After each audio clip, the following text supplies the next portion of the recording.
The Virgin Way by Richard Branson. Richard Branson is well known for doing things his way. As the successful founder of Virgin Group, which controls over 400 companies, he's made his unique mark on many industries, from airplanes to his own brand of cola. His unique perspective on business has influenced everything from the way he acts with his employees to what he values most in his company and his leadership style. Read on to discover how Branson did business his way, with practical applications or how you can be a better businessman. Learn more about how to be a better decision maker, the right way to discipline employees, and one of the most important skills someone needs to be an effective leader. Branson doesn't discipline his employees. Why not? He learned the hard way, as a kid, that some things were worse than punishment. He talks about how when he was growing up, he used to steal spare change from his father so he could get candy from the candy store. Eventually, the shopkeeper became suspicious of Branson and confronted his father with his suspicions. Branson came home that day fearfully. He was afraid of what his father would do and how he would be punished. However, his father never punished him. He just gave him the cold shoulder for a little while. To Branson, this was far worse than any punishment. He realized that he had disappointed his father, and that stung more than any punishment could. He took this principle to heart, and it influenced his leadership style later on. When Branson was in charge of Virgin Records, he discovered that his employee was stealing records and selling them. Instead of punishing his employee, he talked to him and then gave him a second chance. The employee was never caught stealing from the company again. In fact, he became an asset. He discovered several hit artists like Boy George, hit artists that Branson would have been robbed of had he fired his employee to punish him. Listening is also very important. According to Branson, listening is one of the most important qualities that a successful leader can demonstrate, and is usually a hallmark of a successful leader. When Branson worked at his magazine, Student, as a teenager, he had the opportunity to interview John le Carre, a famous novelist. Since Branson's tape recorder was constantly broken, he interviewed him without one. Soon, this became a habit as he learned diligent note-taking and listening. This is a habit he still carries with him today. He's noticed it in other successful business owners as well. He gave a speech in Greece about business and noticed that there was one audience member who stood out. During the question and answer portion, he asked thoughtful questions, took notes, and asked meaningful follow-up questions, showing that he was listening closely and intently. The person in question is named Sir Stelios Haji Ionu, son of a wealthy businessman. He eventually started his own successful airline, EasyJet, which became one of the UK's most successful airlines. It pays to listen. No one likes to feel like going to work is a drag, and Branson agrees. According to Branson, company culture is extremely important. He believes the workplace should be somewhere where people have fun, where they enjoy their colleagues and the work that they do. The ideal is for every work environment to be fun, but how do you balance enjoying your job with, well, work? Branson looks to Herb Kelleher's approach to running Southwest Airlines as an excellent example.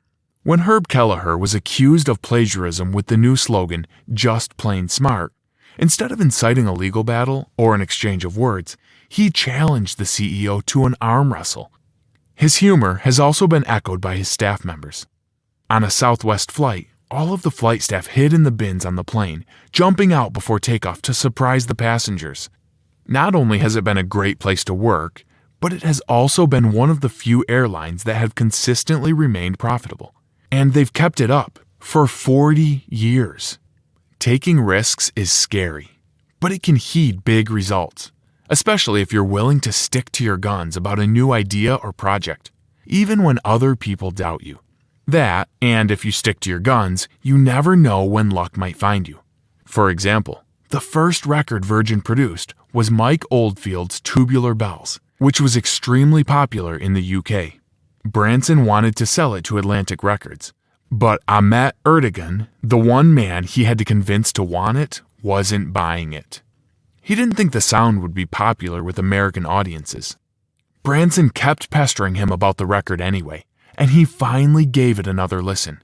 Just as luck would have it, he was listening when William Friedkin walked in, who immediately upon hearing it knew it was the right sound for his film, The Exorcist, which turned out to be a hit horror movie. Atlantic Records agreed to buy the album, and it became a hit.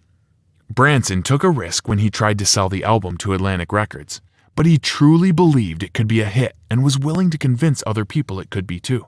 And, luckily enough, the album was playing at just the right time. Going after what you want means luck has the chance to strike. This principle was echoed with Branson's good friend Antonio, a student at Stanford. He randomly met a cool guy at a movie theater, and afterward agreed to go to coffee. The guy he met told him about a crazy business plan he had for a company he was starting with a friend. Though the idea was a bit too complex for him to understand, he decided to invest the $10,000 he planned on investing in a new car and bought himself a 1% share. That 1% share is now worth billions. The company he invested in? Google. Decision-making is an extremely important part of being a successful leader. But how do you do it effectively? Though Branson leans towards making decisions somewhat impulsively, he has learned that putting decisions off to really think about them can also pay off immensely. One instance of Branson's impulsive decision-making was his choice to start an airline company. Instead of doing market research or taking any typical steps to start his company, he just went for it. That company, Virgin Airlines, may have been successful, but not all of the companies he started impulsively fared as well. For instance, Virgin Brides and Virgin Cola ended up as flops that didn't ever become profitable. After making decisions more recklessly, Branson determined the best way to determine a course of action was through thoughtful procrastination. In this method of decision-making, he and his team work slowly, putting off the decision-making as long as possible until they have charted out the best course of action. This method has been incredibly beneficial and even prevented Branson from getting into a huge mess.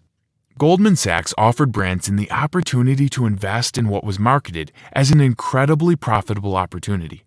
He didn't take Goldman Sachs up on their offer. After doing extensive research, he and his company declined. What he didn't know was that they were talking about mortgages that would eventually contribute to the housing collapse of 2007. Had they not gone on the fact-finding mission and delayed their decision, they would have lost money and been part of the scandal. One of the most important elements of Branson's success has been his willingness to innovate.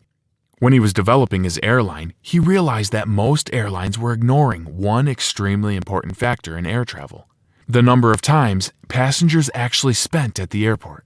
In fact, he discovered that almost half of the travel time for an average passenger was spent there. He used this knowledge to make his airports as appealing and luxurious as possible. He focused on the airport experience instead of the passenger's experience flying, unlike his competitors, and utilized innovation. He was also innovative when he decided to put his Virgin megastore in New York, with Times Square as its location. He was heavily advised to put the store elsewhere, that most New Yorkers were unlikely to go due to its location. He followed his gut and put the store there anyway. The store brought in sales of roughly $1 million weekly, and the customers that were brought to the area inspired a revamp of Times Square. In both situations, he was willing to look at things from a different perspective, and it paid off. One area where Branson feels passionate is education. As a high school dropout, his school career ended when he was 16 years old. Despite his lack of education, he has been extremely successful. He believes that the education system does not emphasize the skills needed to be a successful entrepreneur. The problem? School shut down individualistic thinking. Most teenagers Branson meets are individualistic and passionate, but these aren't traits that the school system actively rewards. Students are forced to engage with standardized testing, and teachers encourage children to submit to professions that already exist instead of supporting innovative spirits. He believes the solution is changing the focus of topics in education and bringing in entrepreneurs to inspire kids to build career paths that they are truly passionate about. He believes that kids should be taught about failure, specifically that it isn't a roadblock, but an opportunity for growth. Summary: Richard Branson is well known for doing things his way. As the successful founder of Virgin Group, which controls over 400 companies, he's made his unique mark on many industries, from airplanes to his own brand of cola. Not only does he have a unique perspective, Branson knows what he's talking about. He started his first business when he was in high school and has been running successful companies ever since. Read on to learn Branson's unique perspective and well-informed tips on topics like how to be a better decision maker, what to do when your employee intentionally hurts your company, the single most important skill a leader needs, and many more. Hi, I'm Rhonda, and this is an exclusive audiobook video recorded for the Audiobook Master Channel. Enjoy your audiobook and have fun learning. Don't forget to subscribe and hit the notification button so you'll get updated on our next upload. If you liked the video, give us a thumbs up and say your thoughts about the book we just covered. Do you want to listen to a summary or review of a book that we haven't covered in the past? Say it in the comments below or send us a message. Don't forget to check our other uploads. Enjoy listening!